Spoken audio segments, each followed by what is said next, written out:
Vamos para o nosso quarto vídeo sobre o tema soluções anestésicas e vasoconstritoras, mecanismos de ação dos anestésicos. Agora vai ser importante nós falarmos sobre as propriedades de cada solução anestésica, porque pelos próximos dias vocês terão que anestesiar os pacientes de vocês lá na clínica. Não basta nós termos conhecimento apenas da técnica anestésica que vai ser utilizada. Vocês também vão ter que escolher a solução anestésica que vai ser empregada em cada paciente, qual o volume vai ser empregado para cada paciente. Então, agora é pertinente que a gente conheça essas soluções que estão disponíveis para vocês na farmacinha da clínica. Como nós falamos, as soluções injetáveis utilizadas serão as amidas.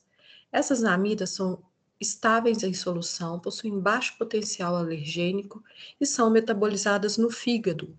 Como eu já disse para vocês, elas têm uma parte da molécula hidrofílica e uma parte lipofílica. A parte lipofílica, quando ionizada, é que vai levar ao efeito anestésico. Ok?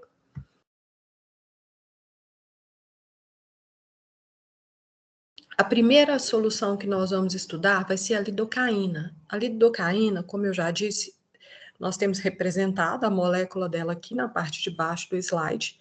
Ela é o anestésico mais utilizado em odontologia. Foi o primeiro anestésico a ser descoberto do grupo das amidas, né?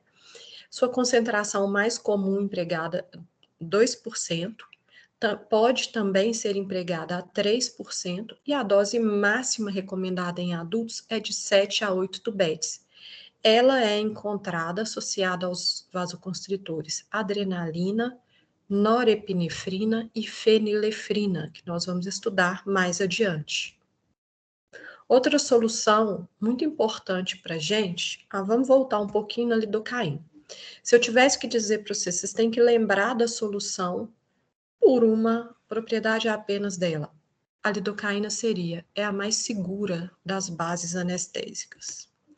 A mepivacaína também é amplamente utilizada em odontologia. Ela é classificada como um anestésico de duração intermediária. O limite, em termos de número de tubetes, para o paciente saudável, são 6 a 7 tubetes. Por que eu não estou falando valor único? Vocês vão ver variações desse tipo na literatura, nos livros que vocês consultarem. Normalmente, ela é utilizada a 2%, associada a vasoconstritor, e também é encontrada sem vasoconstritor na concentração 3%. Certo? O que acontece? Se eu tivesse que lembrar apenas uma propriedade da mepivacaína, a mepivacaína é a menos vasodilatadora das bases anestésicas. O que significa isso? Se eu tiver uma daquelas situações, exceção, que eu tenho que fazer uso de um anestésico sem vasoconstritor, exemplo, paciente com anemia falciforme, uma criança que eu vou fazer um procedimento rápido, e se eu usar um anestésico com vasoconstritor, essa anestesia vai se prolongar, e vai morder língua, vai morder bochecha, eu utilizaria a mepivacaína, porque ela causa menos efeito vasodilatador. Agora, nós vamos falar da bupivacaína. A bupivacaína é 4 a 5 vezes mais potente do que a lidocaína. É o anestésico mais potente que nós temos no mercado brasileiro, mesmo estando numa concentração de 0,25 a 0,5%. A anestesia pode durar de 5 a 9 horas. Esse anestésico, dentro do que nós estudamos, é o de eliminação mais lenta, junto com a mepivacaína. Esse anestésico pode permanecer no corpo do paciente por até 3 a 4 dias. Quem utiliza mais bupivacaína são os cirurgiões bucomaxilos, aqueles profissionais que têm que fazer cirurgias mais prolongadas.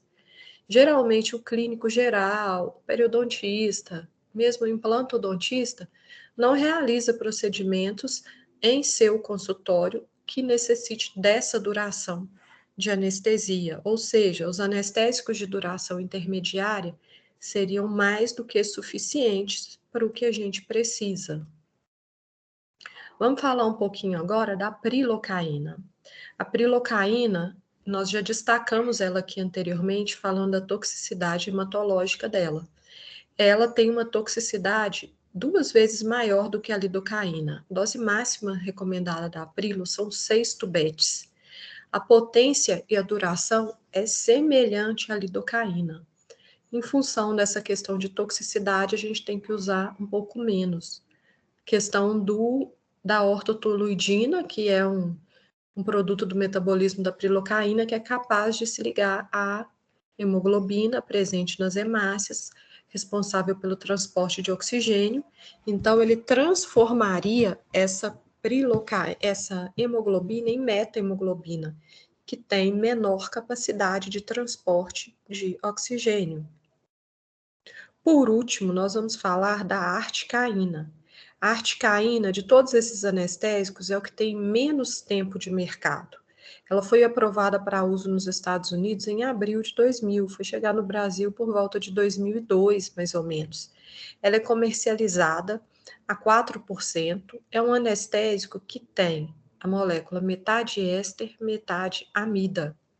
Certo? Então, se eu tiver um paciente, por exemplo, raro, anestésico com alergia à lidocaína, a articaína seria uma boa opção para se utilizar nesse paciente. E ela é encontrada no mercado associada ao vasoconstritor adrenalina, dose máxima recomendada são 6 tubetes, é um excelente anestésico para uso em cirurgia.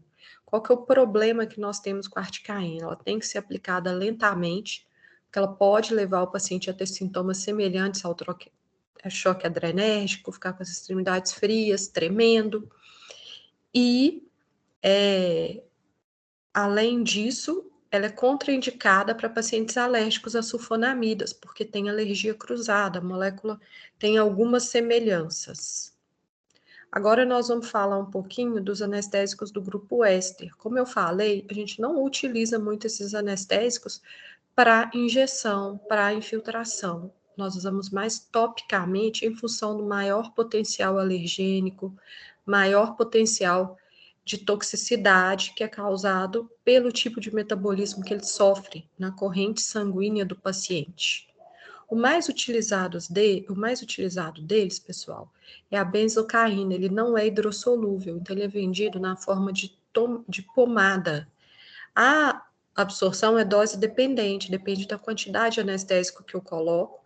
Muita gente fala que o efeito do anestésico tópico ele é psicológico. Na verdade, ele não é psicológico.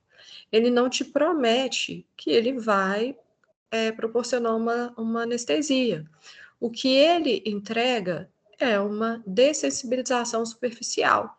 E ainda assim, eu preciso respeitar as propriedades da substância, ou seja, se ele é uma pomada, se ele não é hidrossolúvel, eu preciso aplicar em uma superfície seca, por fricção, e preciso aguardar o tempo de ação, para então fazer a punção com a agulha. Aqui nós temos uma imagem das várias caixas de anestésicos, diferentes anestésicos que nós vamos encontrar no mercado. Eu preciso ter tudo isso? Não, eu não preciso ter todos esses. Eu não preciso ter todos esses anestésicos. O que acontece é que eu tendo mais ou menos 2, 3 opções no consultório é suficiente. Também não devo armazenar excesso de anestésico, por quê? O tempo de validade deles, em geral, são 18 a 24 meses. E mesmo dentro da validade, é importante que eu examine o tubete antes de se utilizar, para ver se não tem nenhuma turbidez, nenhuma contaminação ou precipitado.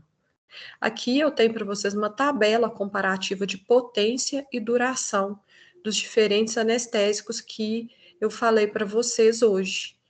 E nesse slide, uma tabela falando sobre a questão do limite em termos de número de tubetes para pacientes saudáveis, para cada solução que nós estudamos. Vocês podem dar uma olhada aí, como eu disse, a lidocaína 7 a 8 tubetes, a MEP também 7, MEP 3% sem vasoconstritor 4,5, e tem todo sentido a diferença entre a MEP com vasoconstritor e sem vasoconstritor, por quê?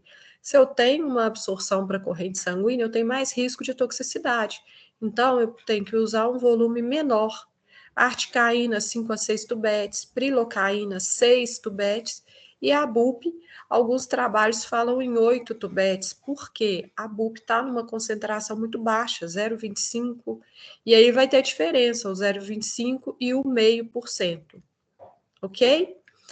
Nós vamos encerrar essa gravação e no próximo nós vamos falar sobre os vasoconstritores, para finalizar a aula de soluções anestésicas.